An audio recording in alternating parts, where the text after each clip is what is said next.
সাংবিধানিক প্রক্রিয়া মেনে নির্দিষ্ট সময় স্থানীয় সরকার নির্বাচন হবে বলে জানিয়েছেন নবনিযুক্ত এলজিআরডি মন্ত্রী ডক্টর আব্দুল মঈন খান। বলেন, বিগত ১৭ বছর স্থানীয় সরকার মন্ত্রণালয়ে যারা দুর্নীতি করেছে তাদের বিরুদ্ধে আইনি ব্যবস্থা নেওয়া হবে। তথ্যমন্ত্রী আন্দালিব রহমান বলেছেন, ফ্যাসিবাদ আমলে সংবাদ মাধ্যমের হাত বেঁধে দেওয়া হয়েছিল। আর বিমানমন্ত্রী জানিয়েছেন, অক্টোবরে কক্সবাজার বিমানবন্দরকে আন্তর্জাতিক বিমানবন্দর হিসেবে চালু করা হবে। দায়িত্ব নেয়ার পর প্রথম কর্মদিবসে সচিবালয়ে এসব কথা বলেন তারা। বিস্তারিত জানাচ্ছেন বিলাল হোসেন। সরকারের প্রথম ৬ মাসেই রদবদল হয় মন্ত্রিসভার। শুক্রবার শপথের পর রোববার সচিবালয়ে নিজ নিজ মন্ত্রণালয়ে মন্ত্রীরা কৌশল বিনিময় করেন কর্মকর্তাদের সাথে।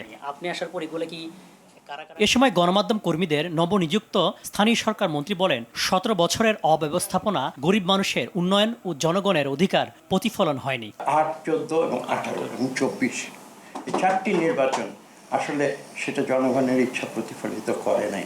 এই দেশের বিচার ব্যবস্থাকেও তারা ধ্বংস করে দিয়েছে। বিচারের রায় জজ সাহেব লিখত না, মন্ত্রণালয়ে দেখা হতো।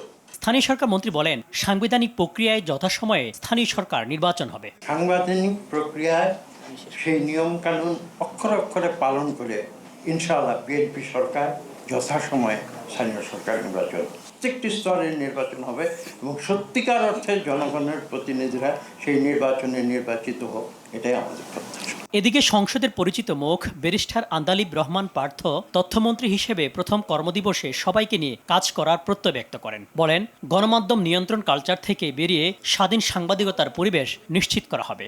গত ১৭ বছরও সেই ধরনের আপনার কন্ট্রোলিং নেচার এবং কথায় কথায় সেই সময় বলা যে টেলিভিশনের লাইসেন্স কারা দিয়েছে, কাদের কথা বলতে হবে, সেই যে মনে করিয়ে দেওয়া, হাত বেঁধে দেওয়া। তো আমাদের মাথায় রাখতে হবে যে আমরা অবশ্যই এই মন্ত্রণালয়ের দায়িত্ব রেগুলেট করা, বাট কোনোভাবেও যেন আমরা কন্ট্রোলে না যাই।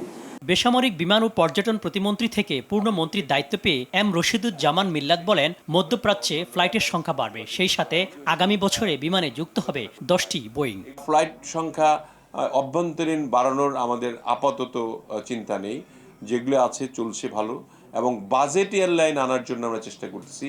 কম পয়সায় যাত্রীরা যাতে সব অভ্যন্তরীণ এবং ইন্টারন্যাশনাল ভ্রমণ তারা করতে পারে।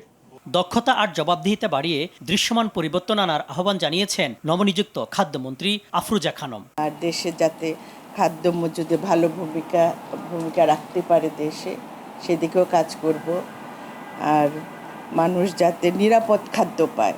মন্ত্রণালয়ে যোগ দিয়ে ধর্ম প্রতিমন্ত্রী শামীম কায়সার হেফাজত ইসলাম সহ বিভিন্ন ধর্মীয় সংগঠনের আপত্তি ইস্যুতে বলেন, ভুল বোঝাবুঝির নিরসন হবে। আমারই যাওয়া দরকার, সেই যাওয়াটা হয়তো আরো আগে গেলে ভালো হতো, এই টুকটাক যেগুলো কনফিউশন থাকে সেটা দূর হয়ে যেত।